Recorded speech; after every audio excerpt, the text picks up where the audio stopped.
we talked about earlier, this week, pretty much scheduled for labs is a couple of gas experiments. So we're sort of in the middle here talking about gases.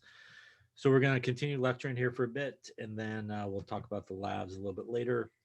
And we'll also talk about the exam and all that kind of stuff coming up too before we're done here today, and when it's going to be and all that good stuff, I think. Okay, so first off, any questions on any of the gas laws we've been talking about? So we've seen a number of different gas laws.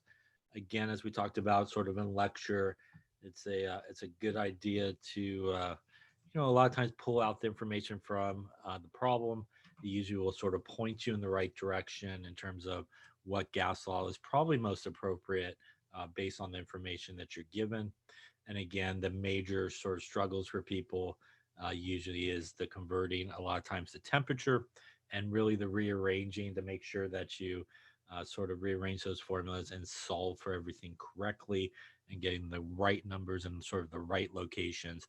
Again, very super common. People sort of put like V2 up on top when it should go on the bottom or vice versa and those type of things. Any questions on any of that stuff that we've been talking about?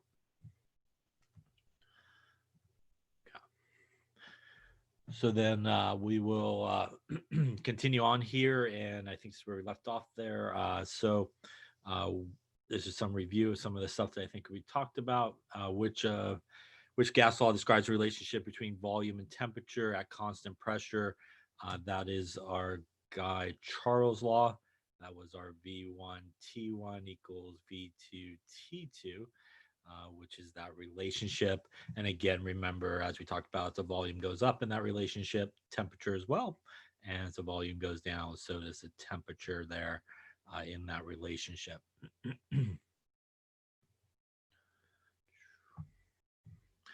As the pressure of a gas increases at constant temperature, the number of moles, what will happen to the volume. So that is basically our pressure and volume relationship. So that's our Boyle's law. That's our P1 V1 equals P2 V2. And that was the opposite relationship. As one goes up, the other goes down, and vice versa. As the pressure goes down, the volume will go up. So here, if the pressure is increased, we would expect the volume to go down and be decreasing in that particular case, as that is basically our relationship there that we saw really with Boyle's law. And lastly, again, just to kind of review some of those relationships that we saw as the temperature of a gas decreases, keeping the volume constant, um, what will happen to the pressure? So this is basically our Guy-Lussac's law. That's P1 T1 equals P2 T2 at constant volume. And in this relationship, also, we talked about pressure goes up, so does the temperature, and pressure goes down, so does the temperature here. So it says as the temperature decreased, we expect the pressure to also go down as well. So it should decrease as well. So it looks like all these guys here were B's in that particular case. Any questions on those there? And again, that's basically that relationship that I drew earlier, because that volume really will not adjust as we increase the temperature. Our gas molecule is going to be traveling faster, causing a lot more collisions. And again, that's going to cause our pressure to increase, as opposed to our volume stays the same and our temperature goes down, it's going to be moving slower, which means it's going to be less collisions, and the pressure should again go down in that particular case. All right, so that's what we see. All right, so before we kind of go on as well, I do want to talk about something else that we'll see. And it's a relationship that you sometimes hear about, and I think was asked a little bit earlier on in lecture, and that's what is referred to as STP. And STP stands for standard temperature and pressure. So STP is basically your standard temperature and pressure. And when somebody says, hey, this gas is at STP or we're at STP conditions, it actually does represent actual values. So pressure at STP is 1 atmosphere. and the temperature at STP is 273 Kelvin. So when somebody says, hey, something is at STP, they are really giving you these sort of values, and you can use those values in the ideal gas law, for example, for the temperature and the pressure when we're at STP.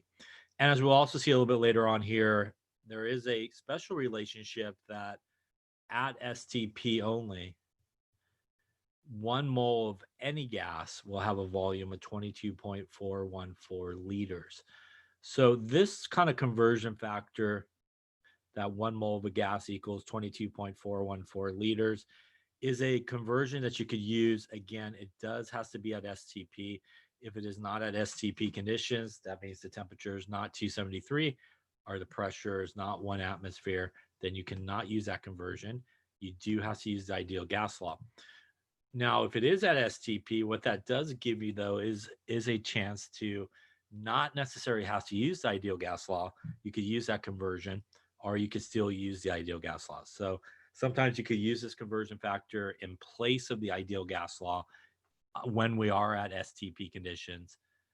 If you can't remember this conversion, it doesn't really matter, because you could still go into the ideal gas law and again just plug in these numbers and it will all come out the same. So it gives you a little bit of way to maybe quickly calculate something under those STP conditions using that conversion. But again, you don't have to necessarily use it. You could always use the ideal gas law under any conditions, but you can only use that conversion factor under STP conditions. So that's the importance of the guy in the box here, only STP conditions.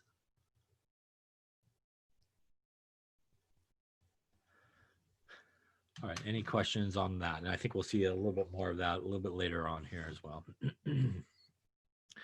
All right, so the next thing we're going to talk about is the idea that not all gases come as really one gas by itself. A lot of times gases do come as sort of a mixture of gases. And when we get a mixture of gases, basically what that does is it creates what are referred to as partial pressures. And partial pressures are really nothing more than individual gas pressures who, as a whole, gives you the total pressure of that mixture. So basically what I mean by that is, for example, as we can see, well, look here, I'll draw my bad drawing here. So if I had a container and in this container, there was only gas molecule A basically flying around, the total pressure of this mixture or this container would be a result of all the pressure of gas molecule A. It's the only gas basically flying around.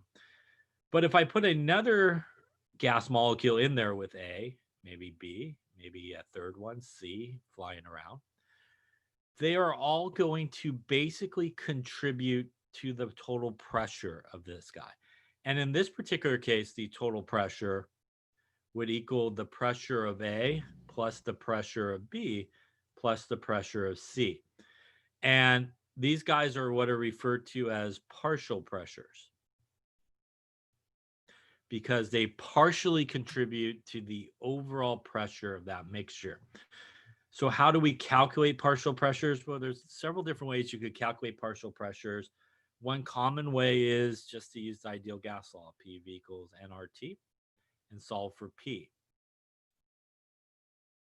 And you would solve for P for each gas, individual.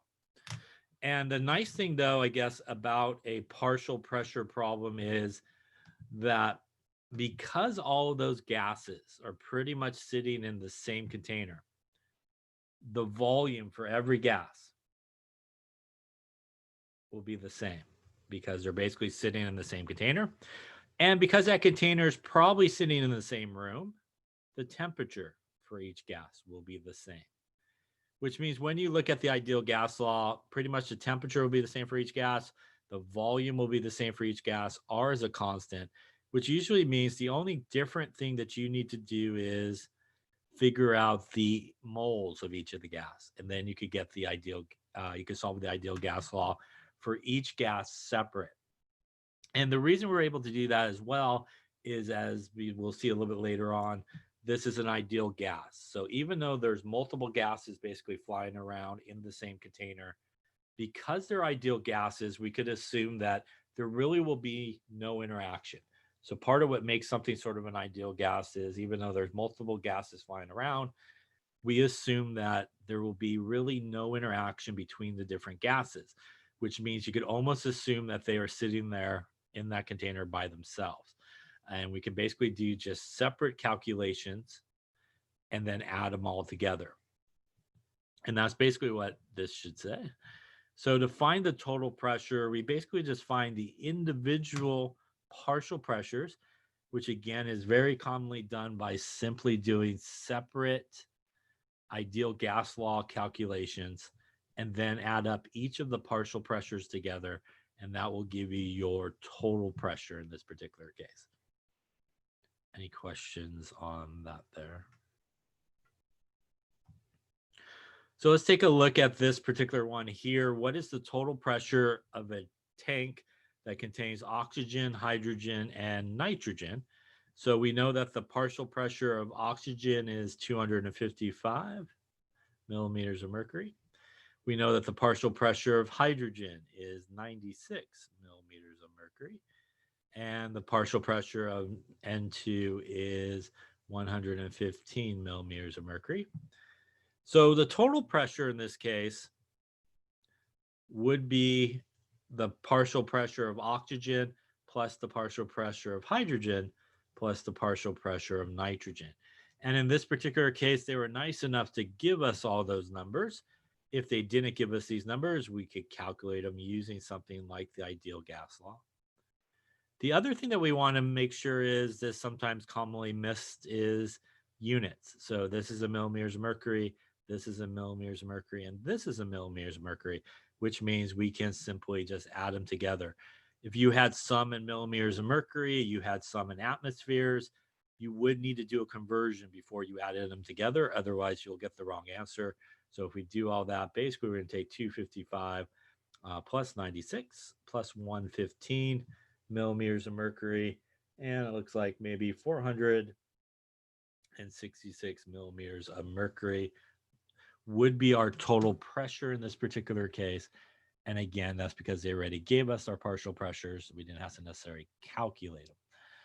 Any questions on that there?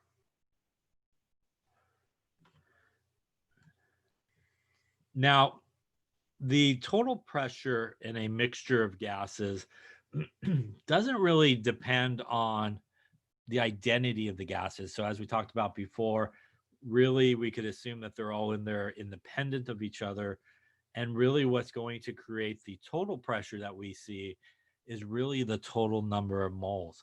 So an alternative approach or sometimes an approach to these problems is if you're interested in maybe not the partial pressures of each gas, but you're interested in just the total pressure, you essentially can basically just calculate the total number of moles that's in there. So as we can see here in this example here, our total moles is 1.75. And you basically could just put it into the ideal gas law and that will give you your total pressure. If you're interested in each partial pressure, you could do individual ideal gas laws and then add them together to get the total pressure. So let's take a look at an example here together to kind of see what we're talking about in this and these two sort of ways you can maybe do it. So here's a problem where we want to know what is the pressure or basically the total pressure at 273 Kelvin in 5.25 liter container in a mixture that contains 1.15 grams of helium and 2.91 grams of argon. So again, here, there's really two approaches. You could kind of do it individually and add them together, or you can figure out the total moles and then basically put it into the ideal gas law and figure it out from that point. So I'm going to show you again both sort of methods here, and you'll be able to see hopefully that you come out to the same sort of answer here. So let's take a look at this here. Let's first just take the information that we got. So if we pull out the information, we have a temperature that's 273 Kelvin. We have a volume that is 5.25 liters. And we basically have 1.15 grams of helium. And we also have 2.91 grams of argon. So the first approach would be basically to figure out the partial pressures of argon and helium separate. So we're going to use the ideal gas law, PV equals nRT. We're going to solve for P for each of them, which would be nRT divided by V. So because they're in the same container, the volume is the same for both of them, and so is the temperature. And R is a constant. That means we just need to figure out the moles of each of them. So we'll start with that. So if we want the moles of helium, we would take our 1.15 grams of helium. We would divide it by the molar mass of helium from the periodic table, 4.003 grams per mole. And if we do that, we will end up with 1.15 divided by 4.003 gives us something like 0.287 moles of helium. We're going to do the exact same thing for our argon. So our moles of argon would be 2.91 grams divided by the molar mass from the periodic table for argon, which is 3995, looks like 3995 grams per mole. So really all we're doing is converting our grams into moles so we can put it in the ideal gas law with the right units. And that gives us 0.0728 moles of argon. First off, any question on that so far? And again, the reason we did that is now we have N for everybody. So what we're going to do is basically do the ideal gas law calculation twice, once for helium and once for argon. So if we do it for helium, it will equal nRT divided by V. And putting in our numbers for helium, that would be 0.287 moles. Our R is 0.08206, is that constant number we always have. And our temperature in this case was 273 Kelvin, all divided by our volume, which is the same for each of them because they're in the same container, 5.25 liters. Moles will cancel, Kelvin will cancel, liters will cancel, and this will give us atmospheres. And it looks like we will end up with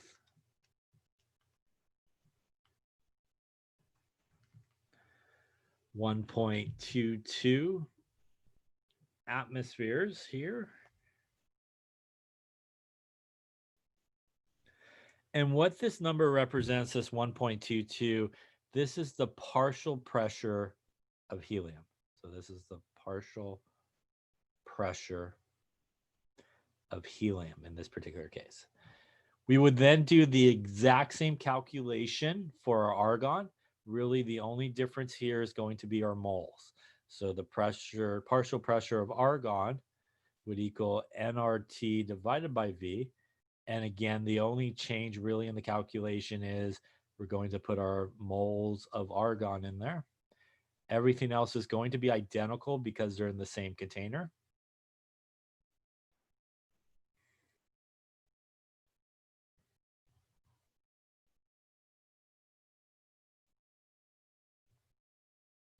And if we do that there, that's going to be 0.0728 times 0.08206 times 273 divided by 5.25, going to give us something like 0.311 atmospheres.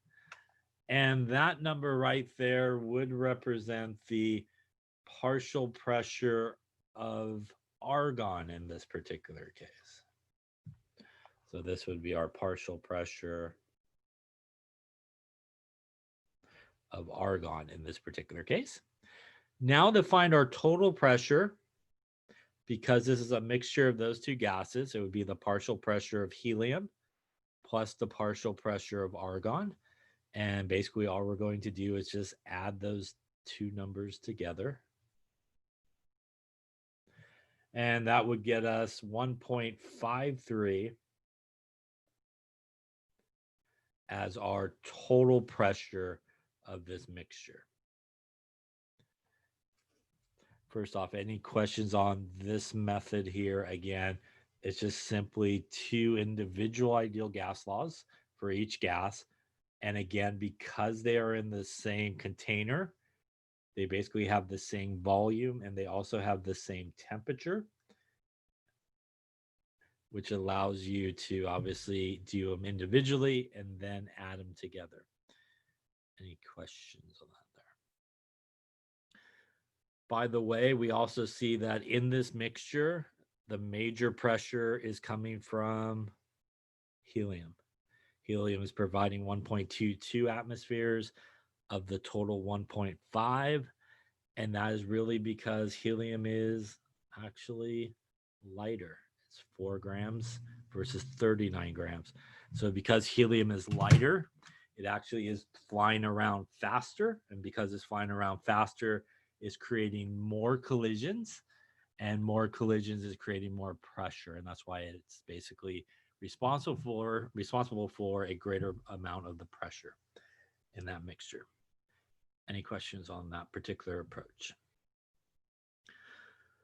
So the second approach to this problem would be if you weren't really interested necessarily in the individual partial pressures, but you really just wanted the whole total pressure.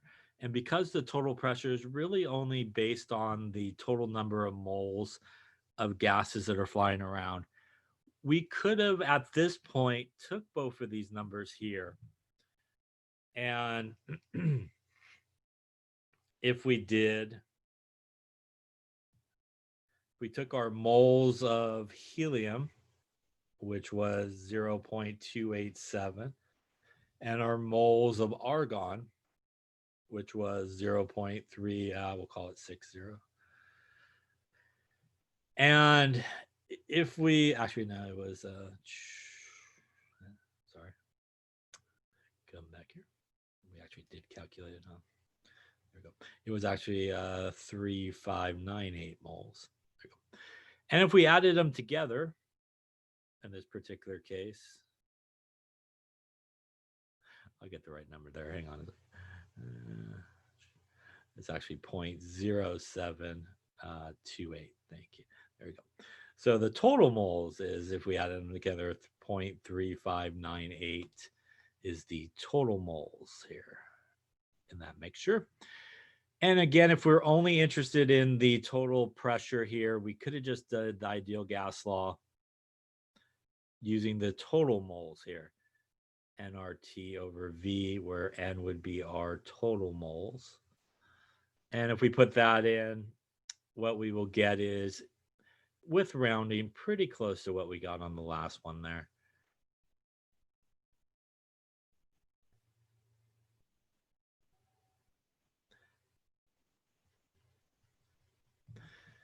And if we did that, 0.3598 times 0.8206 times 273 divided by 5.25 gives us 1.54 atmospheres, depending on rounding, pretty close to the same as we got here for our total moles. So this is what they were talking about as sort of the alternative approach. And again, you could do this if you were not interested in the individual partial pressures. You really just want to know what is the total pressure, because really it's based on the total amount of moles that are flying around. You can basically just calculate the total moles and then put it into the ideal gas law. Any questions on that second approach there? As you can see, they both really do give you this sort of the same answer for the total pressure. It's just sort of your preference as to how you want to do it, and really what's asked of you. Again, if you were asked what the individual partial pressures would be, you probably want to do method 1. If you're not really interested in that, you just want the total, method 2 might be a little bit quicker, but they both will essentially get you the same answer for the total moles. Any questions on that type of partial pressure problem? So as we talked about, the volume of individual particles is not really necessarily important. The forces among the particles must not be very important as well. And these two things right here are essentially what makes something an ideal gas. And we'll see the kinetic mucker theory of gases, which basically have these two things in it. But basically, two really important sort of considerations that make something really an ideal gas is the idea that the volume of the gas itself is not really important. And basically, if you think about a lot of examples that we've done or a lot of examples that you will see, they oftentimes will talk about the volume of the container rather than the volume of the gas itself. And under normal conditions, the volume of the container is much more important than the actual volume of the individual gas molecules itself. Is negligible. It's basically zero compared to the container's volume.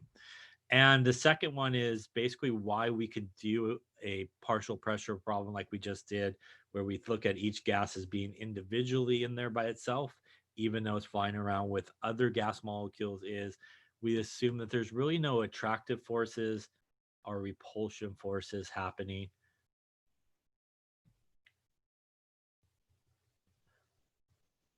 So none of those forces are happening, because if there were, it would affect the pressure. So for example, if I had a gas molecule that was heading towards the wall and there was another gas molecule there and they were attracted to each other, what would potentially happen is this gas molecule here would be attracted to the other guy behind him, and it basically would slow him down, right? And potentially could slow him down, and it wouldn't hit the wall maybe as hard, as fast, or as much as it normally would. And that would affect the overall pressure in a sort of condition where that would take into effect. And under ideal conditions, we assume, hey, there's no attractive forces. And just like we assume that there's no repulsive forces. Because let's say that this gas molecule here was much repelled by this B molecule. That means that this guy would jump the other way very quickly and maybe hit the container a lot more than it normally would. And again, under ideal conditions, we assume there's really no interaction between these gas molecules. And even though they're in there together, they're really not affecting each other. And again, that's ideal. When you take 1A, you'll learn about something known as real gases, unlike these fake ones we're talking about here. No, I'm just kidding. And real gases, you do have to take those things into account. You have to take into account things like uh, gas and gas interaction, also, um, you know, the volume of the gas itself. And this really only happens under conditions of really high pressures and low temperatures. So under super high pressures and low temperatures, we do get into what is sometimes referred to as real gases. Um, and those are gases that really don't behave under ideal conditions. But pretty much 99.9% of the time, we're dealing with things that basically behave under these sort of ideal conditions. Any questions on that?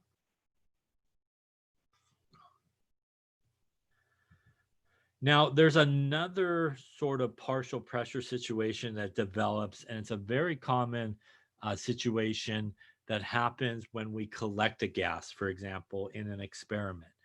And sometimes in an experiment, much like what we got set up here, we oftentimes will collect a gas over water. And basically, what that means is that a lot of times we'll have some type of displacement that will happen. So essentially, you'll fill up a container, test tube, um, jar, or something with water.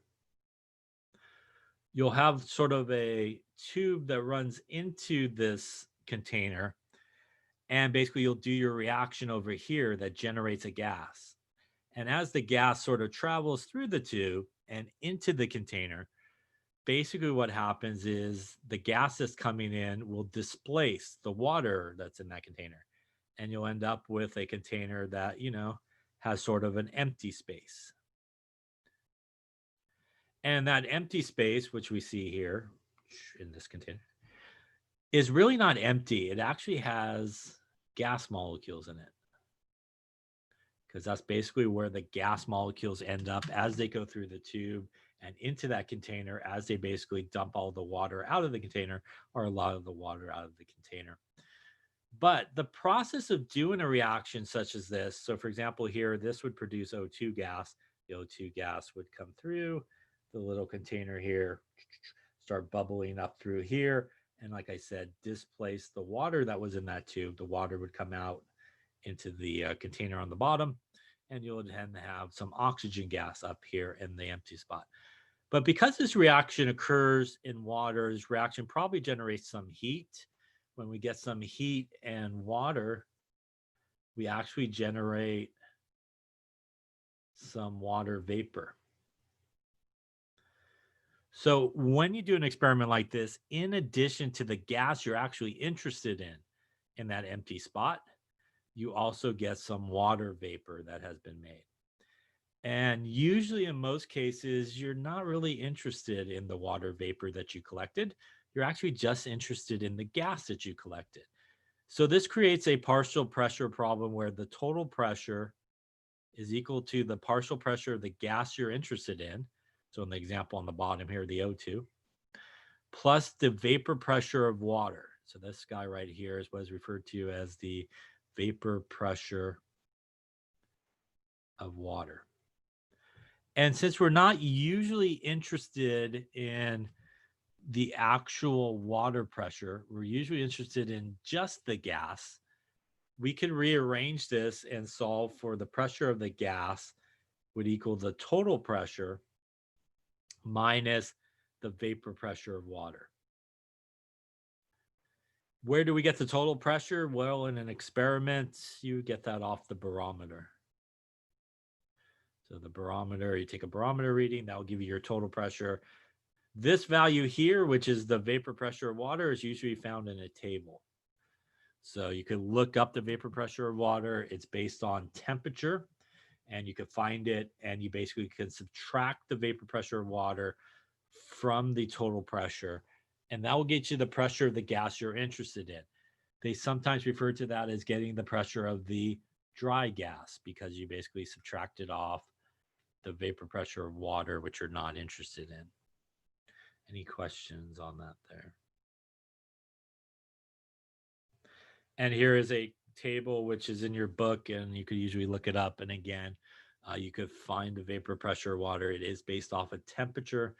And again, you would use that really as a correction factor to subtract off the water aspect of it, so that you're just left with the pressure of the gas you're interested in. How do you know it's this type of problem? So usually in a book problem, they mention something like, it's saturated with water vapor, or you collected the gas over water. So when you see those words in a problem, that's usually an indication that you're doing some type of partial pressure problem like we just talked about, that you need to basically correct for the vapor pressure of water. So let's take a look here.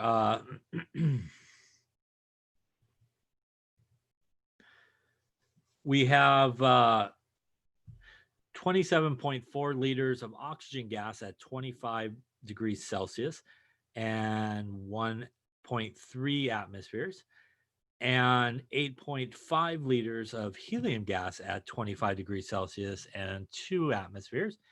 And they're pumped into a tank with a volume of 5.81 liters at 25 degrees. We want to calculate the new partial pressures of oxygen and helium.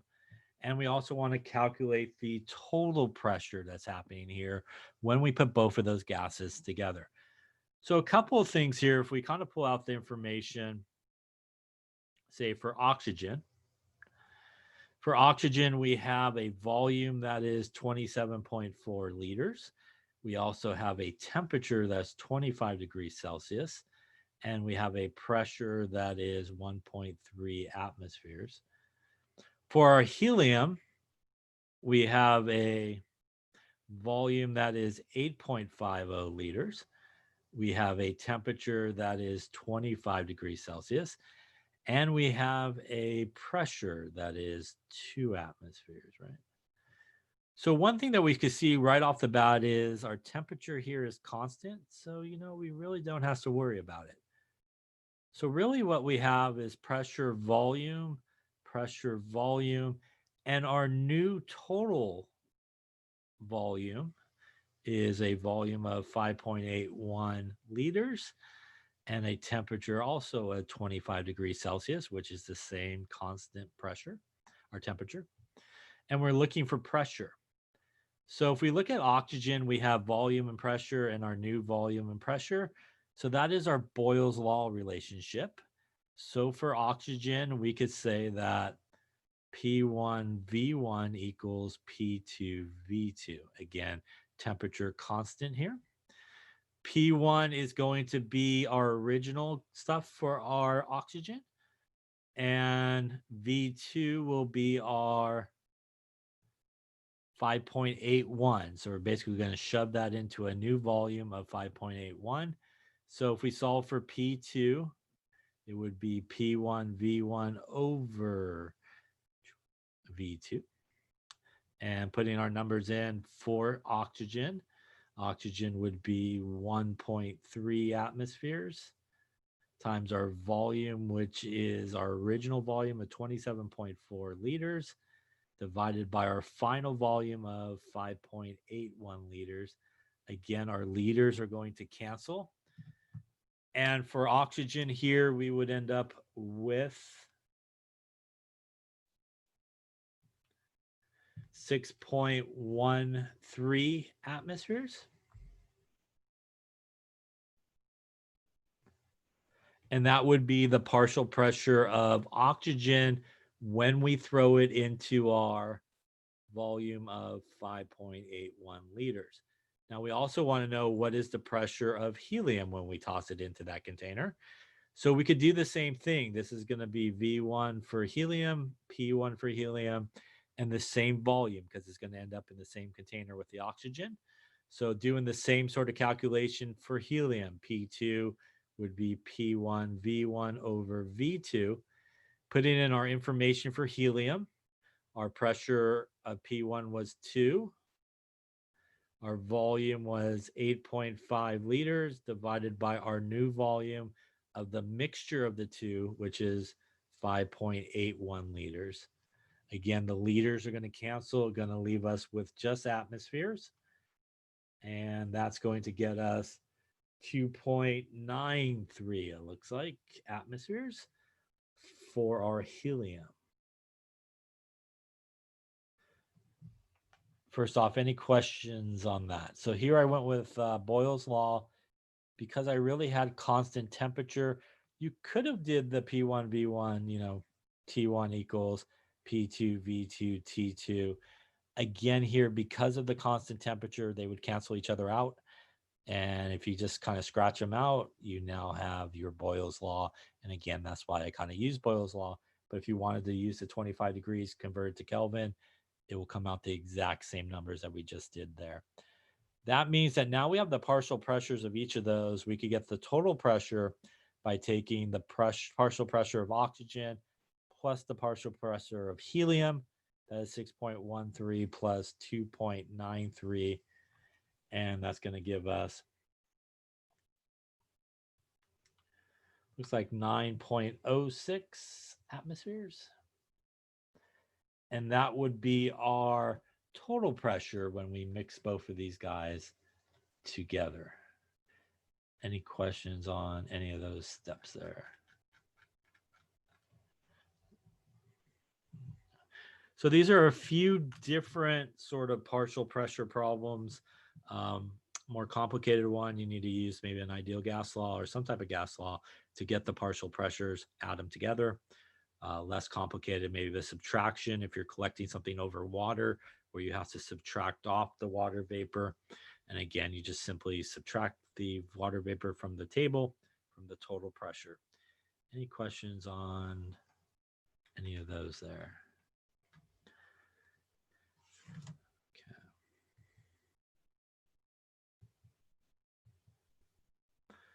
So let's see here. Where can I write? We'll go here. So we've seen a number of different gas laws here sort of today. And, sometimes people, if you think about Boyle's law, which is P1V1 equals P2V2, we had our Charles, which is V1T1 equals V2T2. We had our Guy Lusix, which is P1T1 equals P2 T2.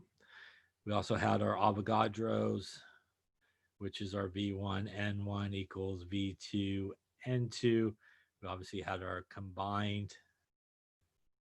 which is P1V1T1 equals P2V2T2. In addition to obviously the ideal gas law that we talked about as well. But sometimes people are like, oh, that's a lot of sort of formulas to remember, especially say these guys here.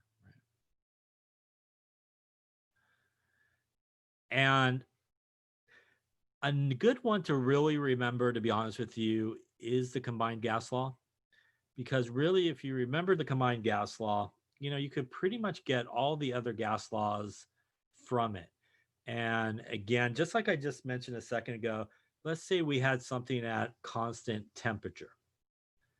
So basically what you would do is scratch out the temperature from that. And if you did, you are left with P1V1 equals P2V2, which is Boyle's law. Now, let's say you had constant pressure, which is, if we took our combined gas law here, and you scratched out the pressure, you're left with your V1T1 equals V2T2, which is Charles' law. If you had constant volume,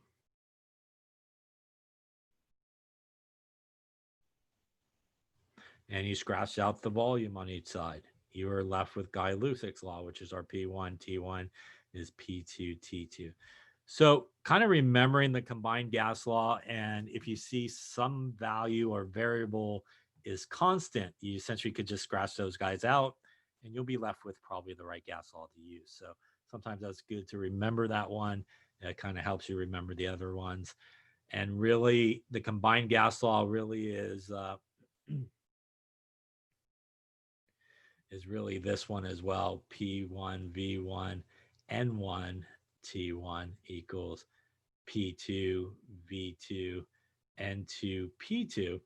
And if you had something like Avogadro's relationship, which is constant pressure, which means scratch out the pressure, and temperature, scratch out the temperature, you actually have Avogadro's law from there as well. So, sometimes it's a good one to remember. It can allow you to basically kind of scratch out what's constant, and you can really get to all the other gas laws without maybe having to remember each one sort of individually. It's a kind of a quick way you can kind of get there.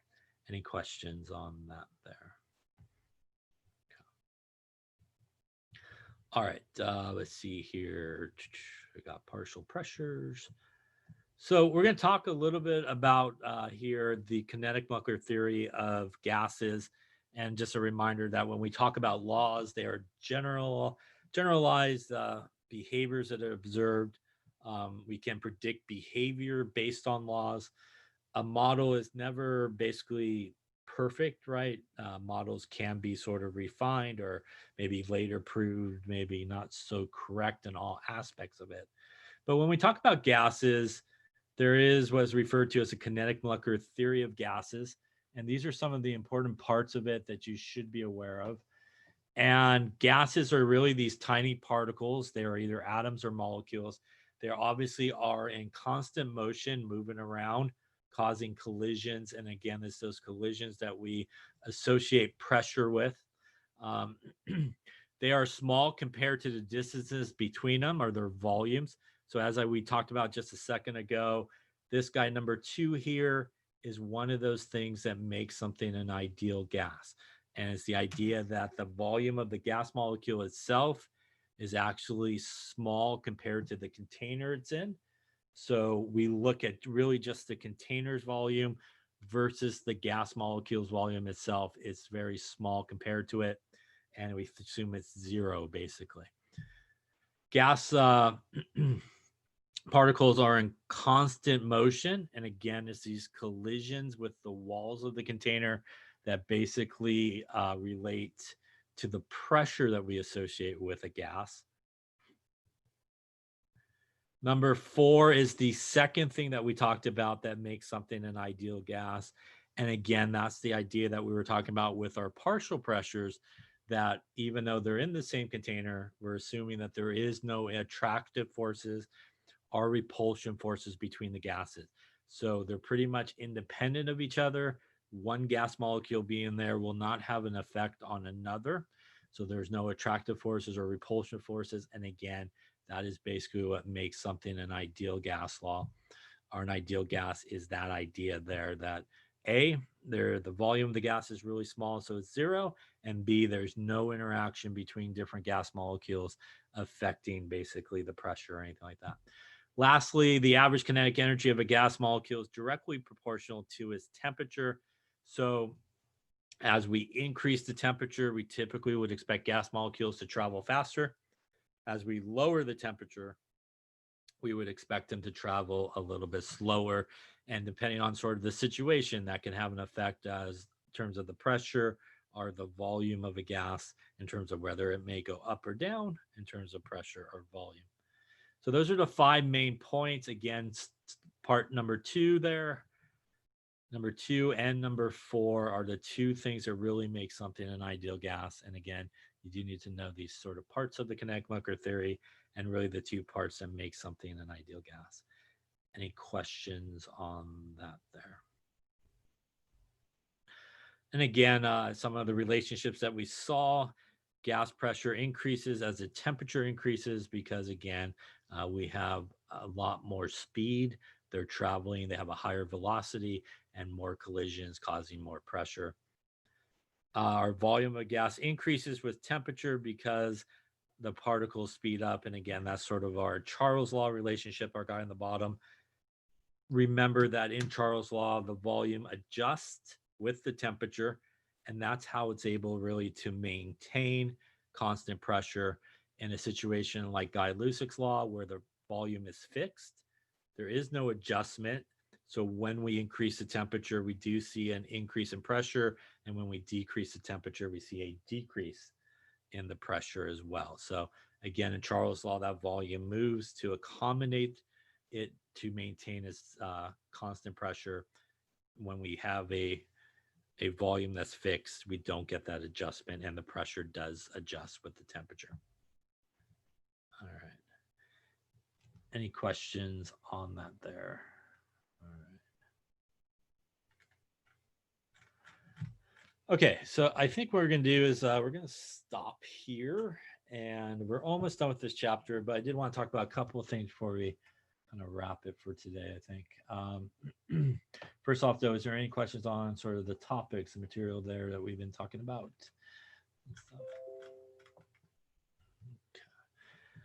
Okay, so scheduled for this week is experiment 17, which we're going to do today, and experiment 18. They're both really gas sort of experiments.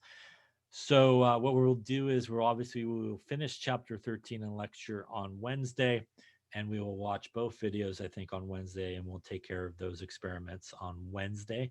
So we'll do 17 and 18 on Wednesday. They're both kind of similar type of experiments in terms of that.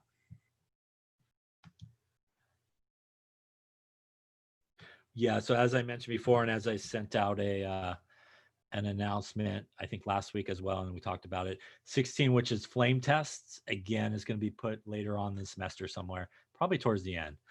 So this week, as I sent out, I think last week, we're doing 17 and 18. And since the lecture's a little behind here, so it's just to try and catch up here with our gas talk, we are now going to do 17 and 18 on Wednesday. Again, they're both pretty much gas experiments, very similar type of things. And that'll give us the time and lecture to finish up the last little bit of this. We'll get into chapter 14, and that should put us hopefully back on schedule here in terms of lecturing. So 17 and 18 we'll do in lab on Wednesday. We'll continue lecturing on 13 and finish it on Wednesday. We'll get into chapter 14. And then as of now, the next exam is scheduled from a week from today, which I don't think is going to happen a week from today. So we're going to move that exam a week because we oddly have a holiday dead in the middle of next week on Wednesday. So a week from Wednesday is a holiday. So I think that's Veterans Day. So we don't have class a week from Wednesday. So the exam will most likely be on that Monday, the 16th. And I'll send out an announcement of all this. But and then I think we'll move precipitation reactions, which we talked about in an earlier chapter already, and we'll do that probably on Monday of next week. So that's sort of what's going on in terms of schedule wise. So let me just kind of write it up here so you can see it, and I'll make an announcement as well. So let's see, we are here. So on 11/4, we're going to do experiment 17 and 18 in lab. We obviously will finish lecturing and lecture on 13, and then we'll go into 14. On 11/9, we will continue lecturing on whatever we're on at that point, obviously. And for the lab, we will actually do experiment 19. So we're going to bring that one up. So that's precipitation reactions that we already talked about, pretty much precipitation reaction. And then on 11/11, it's a holiday, so no class on that day. On that one there. And at that point, we'll go back to schedule. I'm not sure about exam 4 yet, so we'll talk about it when we get closer and stuff like that. All right, any questions on sort of what's going on, what's coming up, or anything like that? Okay, so other than that, I think I've tortured you enough for today. So I'm good if you're good. And again, that's sort of what's coming up. I'll send out an announcement. And like I said, experiment 16, which is the flame test, I think we'll probably do towards the very, very end of this semester. We'll probably squeeze it in back down there at the end of the semester. Any questions on anything?